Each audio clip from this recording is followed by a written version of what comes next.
Welcome back, everyone. So now we're just going to go through the alternatives to nuclear-armed deterrence for our security. And on this slide, I'll move through some of these quite quickly, but on this slide, I realized it was a bit of an old slide from a previous PowerPoint, and it's really only the third bullet point that the first and the third are particularly crucial because we sort of achieved some of the others by actually achieving the Nuclear Ban Treaty, the TPNW. But one of the purposes, and I think we're seeing this happening, that one of the purposes of the humanitarian approach was not only to demonstrate that the security needs of nuclear-free countries and people are actually higher than, or certainly are not lower than, the military-industrial interests of nuclear establishments, or even the perceived security needs of the nuclear establishments. One of the other implications is this delegitimizing of nuclear weapons and doctrines, raising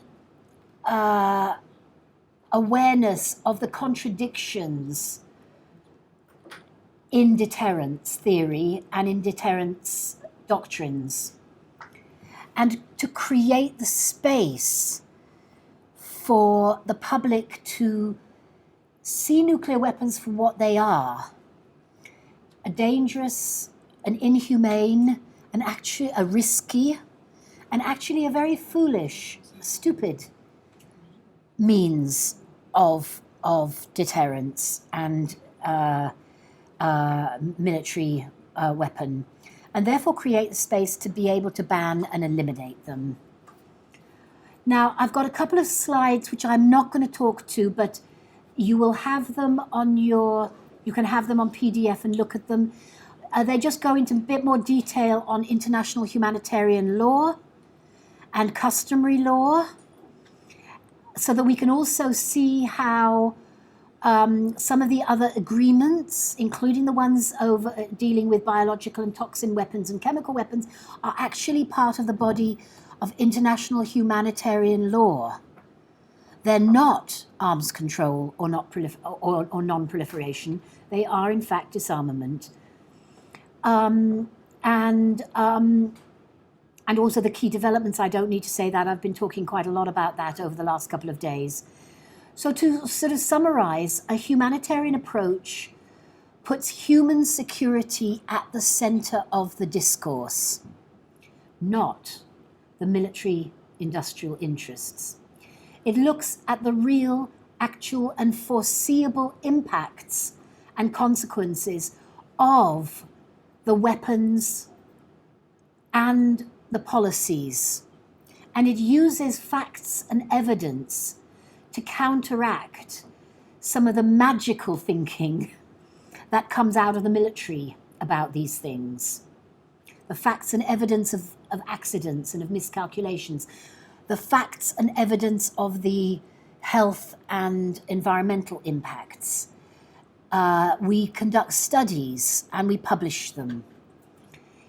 It recognizes and values the needs and security interests of victims and also of the people and countries that do not make, deploy, or use inhumane weapons.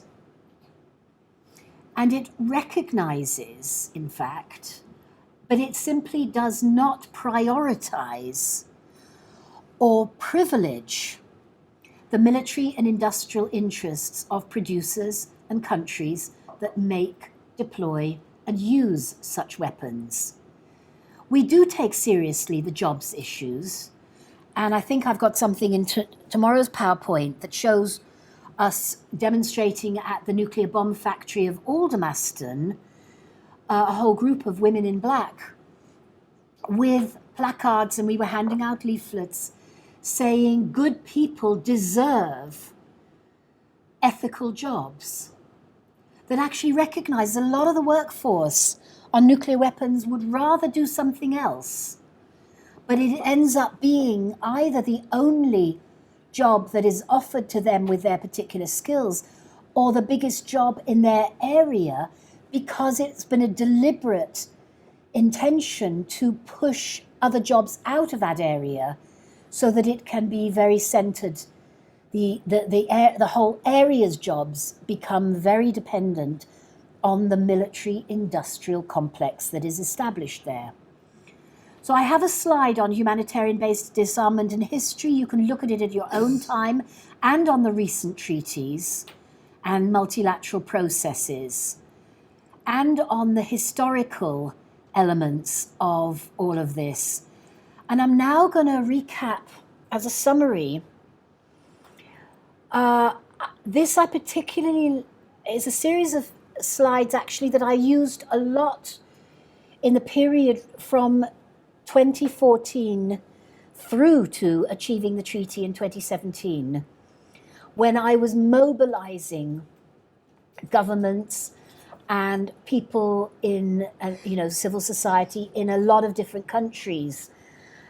This series of slides mostly are the quotes actually that are in inverted commas, come from the concluding statements that were made by, now this is the problem here, do I have my note? Okay, it was the Mexican Minister for Foreign Affairs and Disarmament, who was the overall chair of the Nayarit conference in Mexico that was held in February 2013. It was the second of the Humanitarian Impacts of Nuclear Weapons conference, and it was necessary really we brought in experts from all kinds of countries. Although the US itself boycotted this meeting, we had and the UK did too, and a couple of other nuclear armed states. India and Pakistan did go.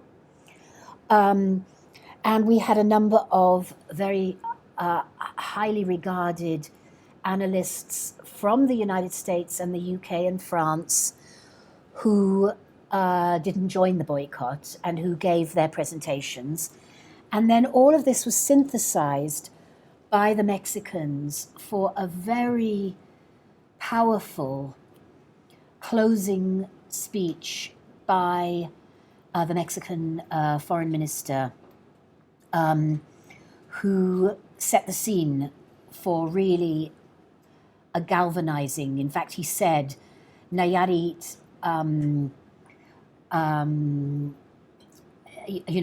he said something about, Nayarit is going to launch a new process or something of that sort. I think I have a quote on it. But anyway, so this particular slide shows the involvement of the International Red Crescent and Red Cross societies, and also the International Committee of the Red Cross, which is based in Geneva. Very early on in the strategy, I can remember going and visiting the Red Cross even before I had finished setting up ICANN in Geneva. When I was just getting it going, we needed to get them on side. So this was quite early in 2010 when we got them on side, and in 2011 they passed this resolution, and they managed to, it was November 2011, and they managed to get a consensus they put pressure on the UK delegate from British Red Cross, opposed. They were the only ones, even the Americans didn't on the 2011, but the UK did, but was persuaded to step aside so that there could be consensus. And so they had this one working towards the elimination of nuclear weapons. It was the first time the Red Cross took the issue of nuclear weapons on since the 1980s.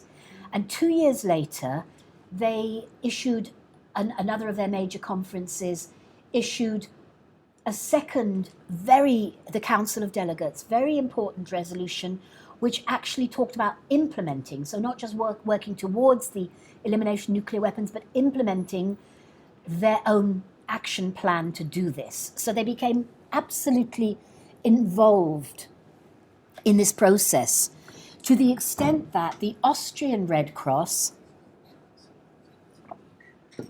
when the meeting went from Nayarit then to Vienna, as you entered the building, the Hofburg Palace in the center of Vienna, where the Vienna Conference was on the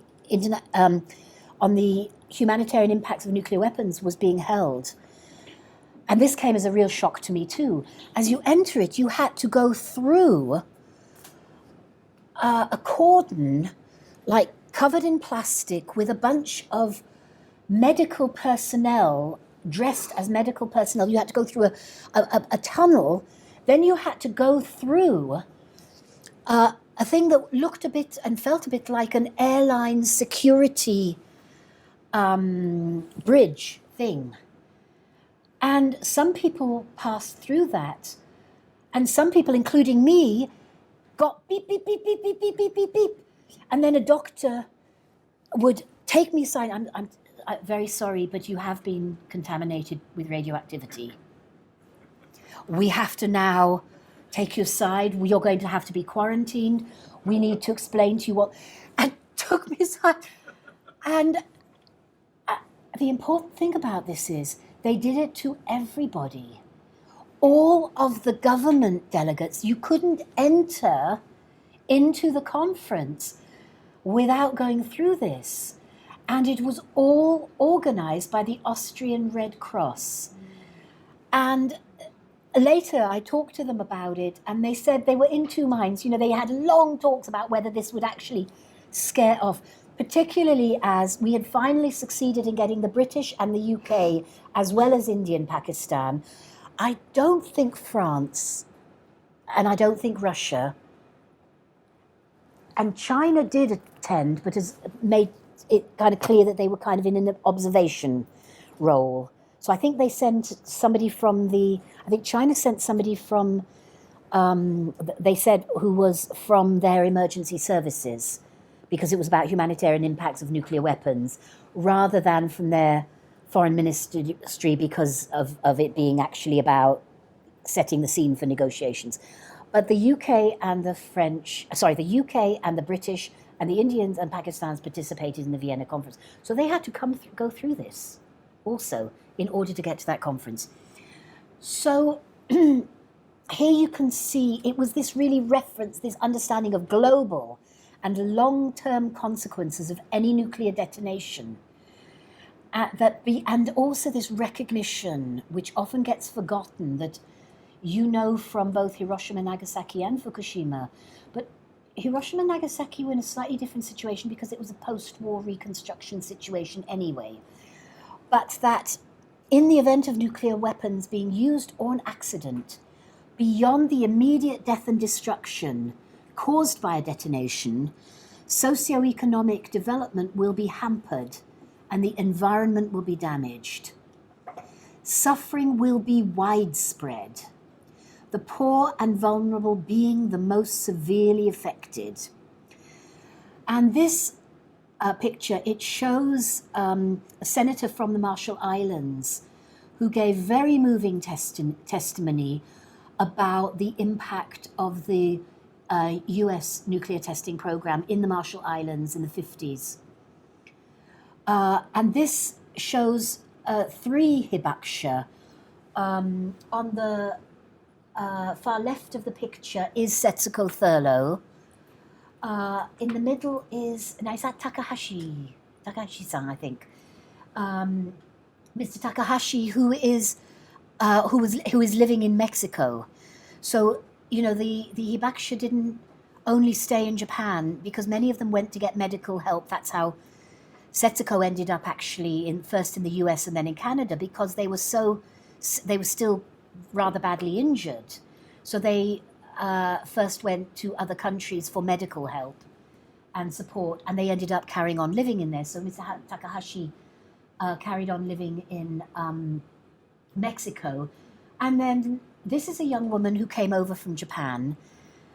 Now, why would a young woman who clearly was, not alive at the time of Hiroshima and Nagasaki. Why is she on a panel talking about the impacts of nuclear weapons? Why do you think? Why a young woman? Tell me. You must know. Tell me. Okay, because it goes through, the genetic damage keeps traveling down through the generations. So she is the granddaughter, not even the daughter, she's the granddaughter of a woman who, as a young woman, I think she was a girl, I think she was a girl of under 20, or a young woman of under 20. Her grandmother was contaminated and harmed by the bomb, but her grandmother didn't die of radiation. She didn't die of radiation sickness. She was far enough away. She didn't succumb to that. She got married. She had children. It wasn't even in their generation, apart from a little bit of concern about things like thyroid. It came out in the grandchildren, in the granddaughter. So that's important. And here we have Dr. Patricia Lewis, who's indeed talking about that study of Chatham House that I've talked about quite a lot, the Too Close for Comfort, where she's talking about the risks of accidental, mistaken, unauthorized or intentional use of the weapons, and notes that they used declassified documents, but also testimonies and even interviews with people. And there was, she says, it revealed a disturbing, a series of disturbing close calls in which nuclear weapons were nearly used due to miscalculation or error. And then we had people like Dr. Ira Helfand and Alan Robock, who talked about the climate, the more global effects, and the studies that show that a limited nuclear war would cause abrupt climate freezing, rainfall disruption, and agricultural collapse. And the nuclear-induced famine, in fact, we sometimes called it nuclear famine, but people misunderstood that. But it's a nuclear-induced famine, would actually kill billions of innocent civilians globally. And as part of these studies, the International Physicians for the Prevention of Nuclear War got also some research funding, and they looked at China and rice growing in China, and they looked at Canada and wheat growing in Canada. And they used still as their baseline of this, the original study by Alan Robock and others from 2008, which had looked at a limited regional nuclear war between India and Pakistan, using only half of their arsenals at that time. So it was under 50 weapons each. And they even pretended, for the purposes of their study, that the weapons were no larger than the Hiroshima weapons. And so the studies looking at China and the rice growing and at wheat growing in Canada clearly demonstrated that quite a long way away from the actual site of the nuclear war, people in millions were starving. And Dr. Helfand calculated it was between 1 and 2 billion, and it could be higher, within the first 10 years. That was the time zone for that. So here, in fact, I should maybe have put this one first, Alan Robock of Rutgers University, and his PowerPoint slide that connects up from nuclear holocaust and the impacts from the smoke and the dust and the sunlight that's absorbed and the sunlight that's reflected. He talked about the Earth effectively being entombed. Now, in the 60s and 70s, we knew about the kind of the black rain, as it was called, because we knew about this from the Hiroshima and Nagasaki testimonies about the greasy radiation-laden rain that fell for days afterwards, and actually something a little bit similar, but without the black associated with it, fell after Chernobyl. If rain fell quite quickly, and that carried radioactivity. But this is about a different effect from the same explosion. It's about the much lighter particles, the ones that don't fall to Earth, and contaminate in and mess up the agriculture through contaminating the lands, but that are lofted by the explosion and the subsequent fires as dust and smoke. And then they circulate in the upper atmosphere, where they can circulate for a long time. They don't deposit out so quickly. And so they entomb the earth, in fact. And very little sunlight is reaching the earth, and also because it's being reflected or it's being absorbed, these particles. And that's when you get this rapid and large surface area temperature drops.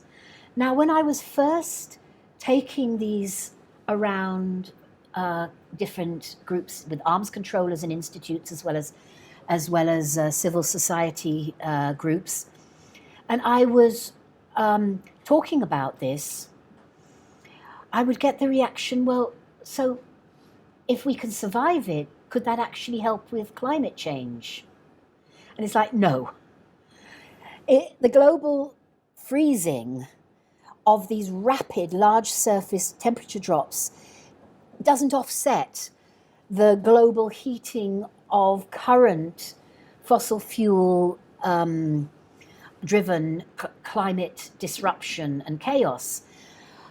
The thing they share is that both of them will create unpredictable, chaotic weather conditions. Complete drought in one place, and monsoons where monsoons never ever occurred before, or monsoons that are, several times greater and more destructive than, so the upshot of all of this is agriculture is completely messed up, and that's nuclear winter. But that's also obviously happening with climate action, climate destruction. And then you get people starving. And I can remember I was showing this one at a meeting in Brussels with a lot of arms controllers, and a French delegate from IFRI, I think. Anyway, he's a good friend, but he actually got really angry with me. And he said, Rebecca, I really do not understand why you are showing pictures of starving Africans when you're talking about nuclear weapons. Don't you know Africa's a nuclear weapon-free zone? And this is just playing on people's emotions. And I said, if you would actually listen to what I'm saying, you'd realize I'm fully aware that Africa is a nuclear weapon-free zone, as you well know. Africans would starve because many African communities already have food insecurity. They're already vulnerable for other kinds of reasons. And they are not that far from either the Middle East or from South Asia, if you think in terms of impact after a use of nuclear weapons. So that is why it's important, because that slide was one of the most convincing slides when I was talking with the African members of parliament, because we needed them from various different countries to be putting pressure on their governments to be part of the process, the humanitarian process. So this is, oh good, I do have this slide up where the Mexican foreign minister actually says, right, we need to initiate a diplomatic process, reach new international standards and norms through a legally binding instrument.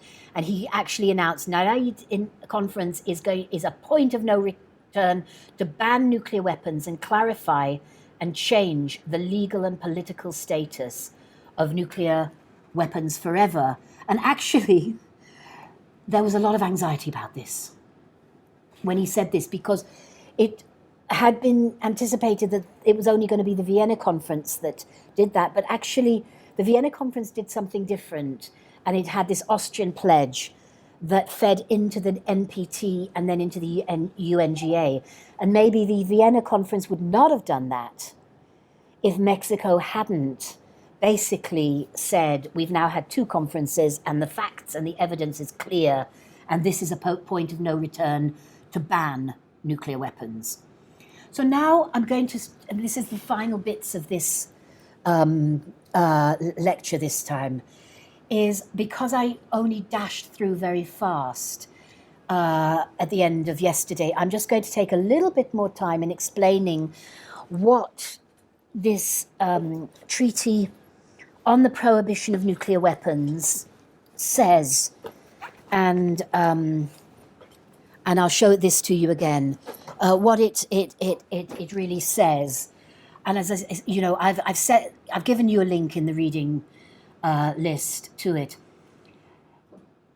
It's actually rather beautiful and I've monitored 4 treaties very, very closely and been and participated in working closely with governments even on the text of the CTBT and then this one, the TPNW.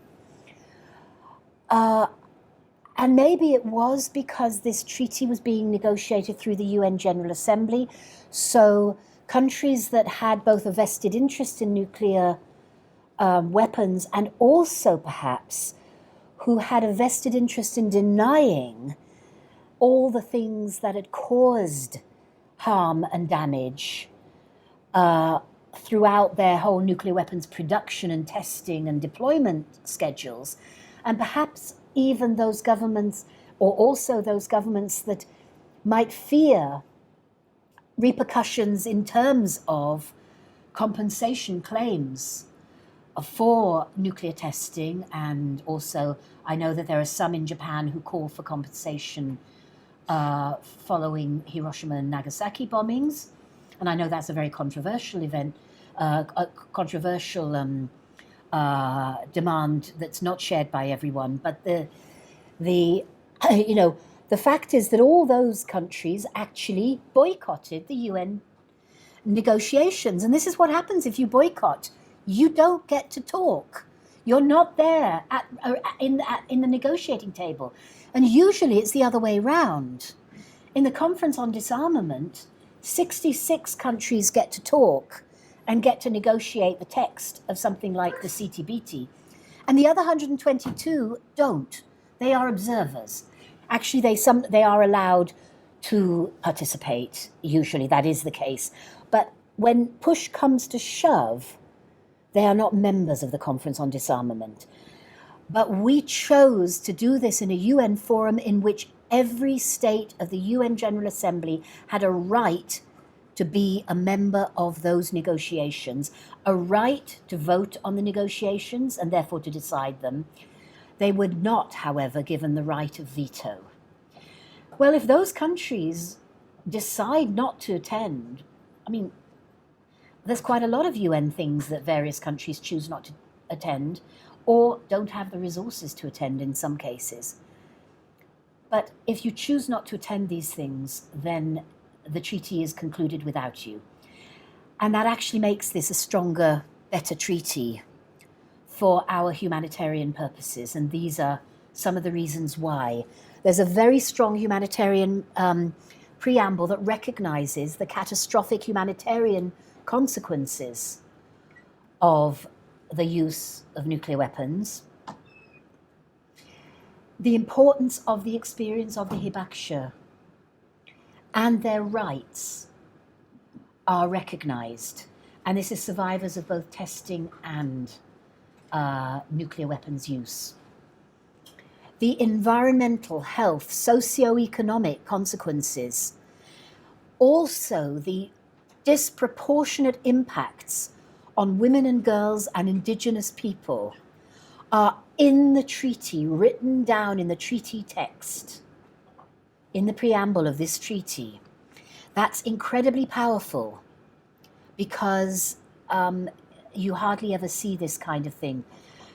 Then they do talk about, and importantly, the compatibility with other relevant treaties, including the NPT, including the CTBT, but also international humanitarian law. And this is important because that links this treaty to that whole body of law that continues, that is applicable in time of war and conflict, that does not cease to be applicable in peacetime or wartime, and that's very, very important. And then it mentions the effective participation of women as well as men. So it doesn't say only of women, but of women as well as men in nuclear disarmament, and the importance of that to attain sustainable peace and security. And then it also talks about the importance at all levels of peace and disarmament education, so that governments actually commit to these kinds of things, and therefore to providing resources. And of course, if you have education for peace and disarmament, you are teaching your children how to resolve conflicts differently. And actually, I visited a school in Salisbury. I was asked to curate a 3-day festival of ideas in Salisbury. Salisbury is a city in the south of England, very close to Stonehenge. You've all heard of Stonehenge, I'm sure. A very, very ancient, sacred, ritual place. Well, Salisbury is the nearest city to that. A place called Salisbury Plain. What you probably don't know is that in the 1980s, the cruise missile convoy that would leave Greenham, the doctrine for this cruise missile nuclear convoy was that it had to leave the base if there was the risk of a nuclear strike. Because, of course, in the 80s, the whole point was first strike so that you destroy all the weapons of your opponent before they can be fired. So the whole INF weapons, the cruise missiles, the Pershing missiles and the SS-20s, was that they were mobile. They were on driven launchers, road-based launchers. And the whole doctrine for that was, at least in NATO language, to melt into the countryside. Now, to melt there means to become hidden, so that they can't be seen and therefore targeted by satellites. That's basically that was the whole doctrine for those INF things. And they tried to take them to various woodland areas, and Greenham women put a stop to that, because we always found them, apart from the very first one, where the police, we were taken by surprise because we didn't know what to look for. But we learnt very quickly what to look for, and then we could see because militaries are usually very rule-oriented, very, they have their plans and they do their step-by-step of what they do. So we learned what the signs were on the base. Remember, we were living outside the base, directly outside, at all sides. So we were watching as they were watching us. So we learned to detect the signs of what the military would do when they were going to do one of these nuclear exercises to take the weapons out, to melt into the countryside. So hours before the military actually did that, we were usually on a phone tree. We would phone 2 or 3 local women in the local town, Newbury, and on the road. There would be these trees. Do you know about a phone tree? It's a way so that if something happens, there's an emergency or something, that there's 1 or 2 people that get phoned from the center, and then they phone 5 or 10 people, and then they phone 5 or 10 people, and by that means you spread the word very quickly, and it's not just one person trying to phone everybody. So they would alert people along the various routes. But after we blocked these deployments of the nuclear weapons almost everywhere, the US military just ended up only going to Salisbury Plain, because UK military already controlled Salisbury Plain. Most of Salisbury Plain is militarised lands and subject to military laws. And then we would be going down to Salisbury Plain and finding these so that we could paint the weapons to prove that they had not melted into the countryside. We painted them with pink porridge, a mixture of paint and porridge, but pink, because they were all in this military black and green, dark, these military camouflage. We would splodge them. We would throw paint at them if we were also on the road, and local citizens would come out of their front doors, go along the main roads that the military, and do the same. If we stopped them, we could actually paint peace symbols, and I have quite a lot of photographs of that kind of thing, or even climb on top of them. But when we'd find them in these copses, we'd sneak up and we'd paint, usually again, women's symbols, and green and women are everywhere. We would, if we had time to write, but something in pink porridge, because the porridge and the paint together get stuck. It's very difficult to wash off. So they then go back on the public roads covered in pink porridge. And it just makes them look stupid, but it also means the government cannot deny that we were there. It cannot pretend that they had a successful exercise. So why I'm talking about that with Salisbury is that, so Salisbury was already very militarized, and it also was the site of Amesbury roundabout, which is a major roundabout between, in fact, Salisbury and the Plain. One of the times that we did stop it was when instead of being pulled to the side along with others, I got pulled into the centre and very badly beaten up on that particular occasion in February of '87. So for me, it had personal. But the reason why Salisbury asked me to be a guest curator was that they wanted the subject of their Festival of Ideas to be our fragile home. Well, our fragile earth was actually what they wanted it to be. They wanted me to connect it with the nuclear and the climate issues. But they had just suffered also the chemical weapon attack that was aimed at a Russian former spy who had been spy swapped some years earlier, and his daughter, who lived in Salisbury. But as with most uses of weapons, the people who die are not the same as the people who are targeted, or often not the same. So a Salisbury woman who was quite a vulnerable woman, quite poor, so she and her boyfriend were looking in the charity bins, and they found what her boyfriend found what he thought was perfume in a Nina Ricci perfume thing, gave it to her as a gift. They were looking for clothes to wear, and they did this regularly. They didn't have much money. They were part of the dispossessed and the poor of Britain. And so he gave her what he thought was a gift of perfume, and she sprayed it on herself. It was the Novichok chemical weapon. And she died. No one else died, although everybody else has been very ill as a result. She died very possibly because she was already vulnerable and health compromised. We don't know. But she was completely innocent. I mean, everybody hit by these weapons is innocent in some ways, but she was not the target. And she actually died 3 months after. So Salisbury was trying to get back on its feet.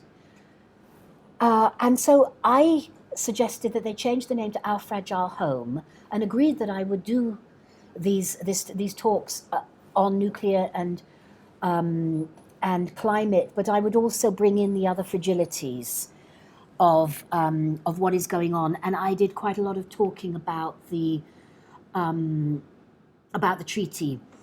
And I also took the Nobel Peace Prize to local Salisbury schools and did some talks in the schools with the kids and let them kind of handle the Nobel Peace Prize and all of that. So this peace and disarmament education is actually incredibly important. and there's many different ways to do it. And so we now come to the core part of the treaty, and it's the prohibitions. Each state party, as I said yesterday, but it spells out all those physical, industrial, and operational activities that would enable anyone to use nuclear weapons. So it prohibits to develop, test, produce, manufacture, and also by any other means to acquire, to possess, to stockpile nuclear weapons or other nuclear explosive devices. Then B is almost the same as the prohibition in the treaty, the NPT, but slightly changed language and without the caveats on the transfer of nuclear weapons. And similarly, the prohibition on receiving any transfer or control of nuclear weapons, directly or indirectly, is without the caveats that the NPT has. It, as I said yesterday, prohibits using or threatening to use nuclear weapons. Now, this actually, therefore, also affects doctrines, nuclear doctrines, because nuclear deterrence is based on threatening to use nuclear weapons. That's what it does. That's what it is. And actually, the root of the English word deterrence is terror. So it's a form of deterrence, but as I argued earlier, deterrence actually can be dissuasion. It can be, it can be there can be many forms of deterrence, and it does not have to be based on a terroristic threat of annihilation. That's only one meaning, in fact. But this is prohibited. So nuclear deterrence with deployed, nuclear weapons, this is prohibited. And you're also not allowed to assist or encourage or induce anyone else to do any act that is prohibited under the treaty, which means you can't engage with any of them doing this. Now, we had a long argument over the whole issue. We wanted to make it explicit that you were not allowed to finance any prohibited act under the treaty. There were other things. We wanted that you were not allowed to transport any nuclear weapons or components. We wanted to make it more explicit. We civil society, ICANN.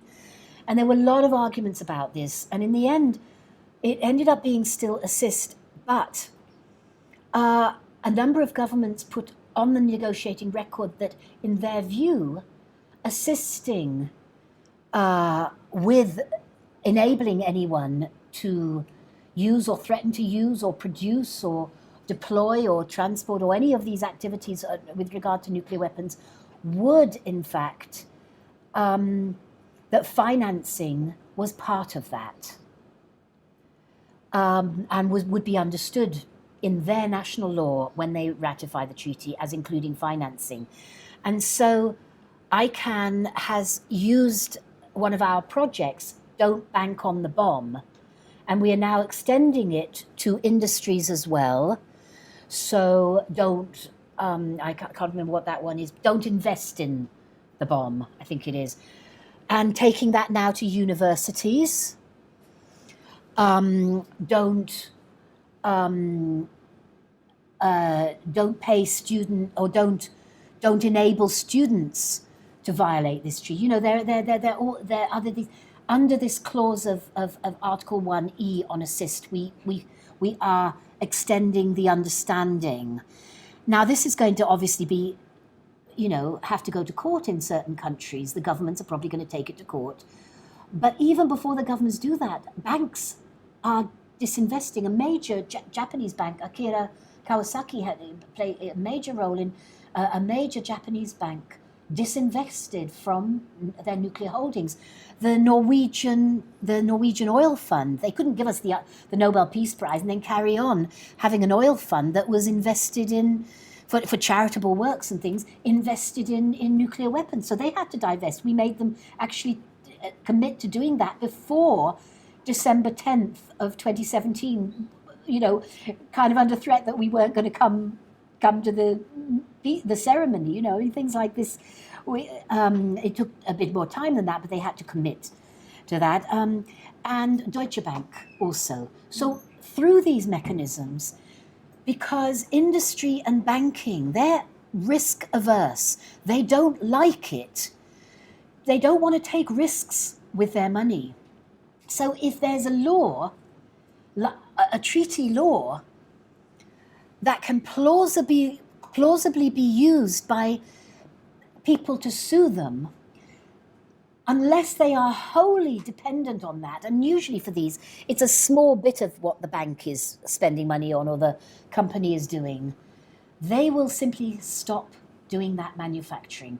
This was used, it was a brilliant tactic used in the landmines ban, because it turned out to be things like Fiat, car company, but it had a rather small amount of its holdings, but that was invested in landmines, that made landmines. So the civil society designed posters that they told Fiat would be put on road junctions all over, not just Italy, but all around the world, that they had and they showed them the design that linked Fiat, a Fiat car which has lost its wheel, next to a child or a farmer, a woman who's lost her leg because of landmines, making that connection and say, don't buy Fiat, they make landmines. And nobody ever had to pay for the posters, because Fiat, just on the threat of that damaging campaign, disinvested from landmines. So we learned our lessons through that. Back to the treaty. You also, 1F, you can't seek or receive any assistance in any way from anyone to engage in any activity prohibited to a state party under this treaty. This, as I said, is really crucial, because what that means is you can't go outside the state exchanges to the nuclear black market, such as A.Q. Khan, the Pakistani arms seller that had the nuclear black market for many, many years. You can't, go onto the black web, or the dark web, or whatever it's called, and buy any of this, circumvent the law as an individual. Individuals are equally culpable. Companies, industries, these are all equally culpable. Not equally culpable, but they are all, the treaty applies to them all, is what I should actually say. And then this 1G, which is really around the NATO issue, principally. You're not allowed to allow the stationing, installation, or deployment of any nuclear weapons at any place under your jurisdiction and control. So you can't share your nuclear weapons as NATO does. But it also apply to this issue around nuclear weapons on board ships and submarines, going into national waters, or going into harbors. So and people who remember the 1980s will remember how the US got barred for New Zealand, for example. They could no longer take their ships to New Zealand, and they'd have massive demonstrations against them in Japan as well, unless they would publicly say whether they carried nuclear weapons. And of course, the issue was that they had to publicly say they didn't carry nuclear weapons and to be able to be allowed in. And because they had this neither confirm nor deny whether they carried nuclear weapons, which the Americans said and the Japanese government said was part of their deterrence policy, they said they could neither confirm nor deny and therefore there were the demonstrations. So then we moved to this that I also talked a little bit about, but I'll talk just a tiny bit more on this, was in the area of the treaty talking about towards the total elimination of nuclear weapons. You have a set of 4 different articles that basically in different ways set out how the nuclear armed states and the nuclear dependent allies could join the treaty. And they would have to, and basically we've had legal advice given in a number of countries now. Countries could stay in NATO. Japan could stay in a US-Japanese security alliance if the government and the people chose to do so, and still join this treaty, provided that they made it very clear that they were not participating or permitting in any way the use of nuclear weapons on their behalf, or any of these other prohibited acts being done on their behalf. So to denuclearize NATO, to denuclearize the security compacts, this is the idea.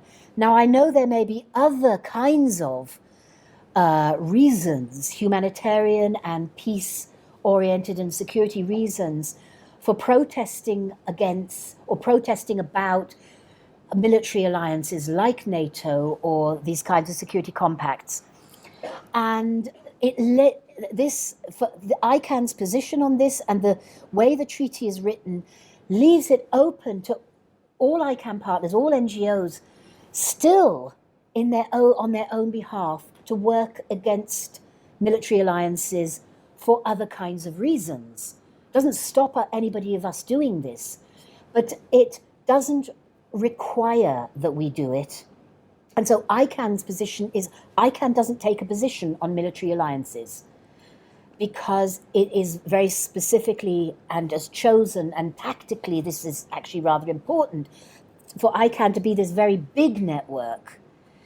It's focused solely on the treaty and on bringing it into force and implementing it. But it doesn't prevent anyone taking on these other issues. But what we do say to governments when we put our ICANN hat on is, you can carry on being part of NATO. It doesn't rock the boat on the security alliance. It just says you have to denuclearize it. And then these 2 means, the sign and negotiate, or the eliminate and then join examples. And then these are just the other provisions. So, and this is the very last slide today. We've moved in this lecture from looking at that military industrial, backed by, bureaucratic and academic, theoretical, neo-realist imposition of justifications, and in fact fear-based justifications of us having nuclear weapons because others might threaten us, the deterrence argument, and us having nuclear weapons, but we have to stop others having them. We've moved from looking at that and unpicking it, and again, there is more in your reading list on some of these issues, and also one quite short thing that you can look at, that is the UN published a working paper that I did in 2016 as we were building up to this, that looked very much at this role of nuclear deterrence, or the role of using nuclear weapons for deterrence. So we've gone from that to actually discussing in more detail what the humanitarian approach to treaties and norm building, and in particular in more detail about what the Treaty on the Prohibition of Nuclear Weapons actually says. And I will leave the last 2 pictures, the last issue, the last point that the Mexican Foreign Ministry was saying that I chose on this PowerPoint that I've taken all around the world since 2014, calling this an issue of the utmost importance to all peoples in the world. And I deliberately chose a couple of the photographs I'd taken during the Laureate conference. Here we have a young Iranian doctor with a young Costa Rican doctor, both of whom are involved in the International Physicians for the Prevention of Nuclear War. And both of whom work with ICANN, but she can't work. It isn't possible to set up ICANN in Iran as current situations stand, but and in fact, this last time that I was invited to go to speak in Shiraz and take a PowerPoint there, my visa didn't come through in time. I lost the fare because I had to go via the direct flights now between the UK and Iran. There I had to go via Turkey, so I lost all the money on the fare. But the worst thing was that I couldn't participate in this meeting last November. The Iranian ambassador have made it clear that they don't believe that I was prevented. They never didn't publicly. They never denied me a visa for this, but somehow the visa never came through in time. But a couple of Swedish doctors did get in, so maybe if I hadn't had to go through Istanbul, they kept saying I could pick up the visa at Shiraz, which was my point of destination, but Turkish Airlines wouldn't fly me. But this, it's in Italian, it's in English, but we also got it made in Farsi, it's in Arabic as well. And here again is the same young doctor with an Australian and another Latin American. I'm sorry, I can't remember exactly her name. We chose them. They're part of a group called BANG, which is the Ban Generation. And it's the group of young people. And they also set up another international organization of young people who are because they wanted to organize as young people associated with ICANN, but actually to do their own thing and not to be hampered by what, ICANN officially would say and do. They set up also Amplify, which again I love because it's about taking the message out louder and further, and they can sometimes say and do things that we can't or we choose not to say and do in ICANN, but they are part of ICANN, and so on. And so they were chosen to give one of the major speeches at that time to all of the government delegates, and they talked about the future of young people was in collaborating together, cooperating in cooperative security. It was such a powerful speech. I think you can probably find that speech on the ICANN network.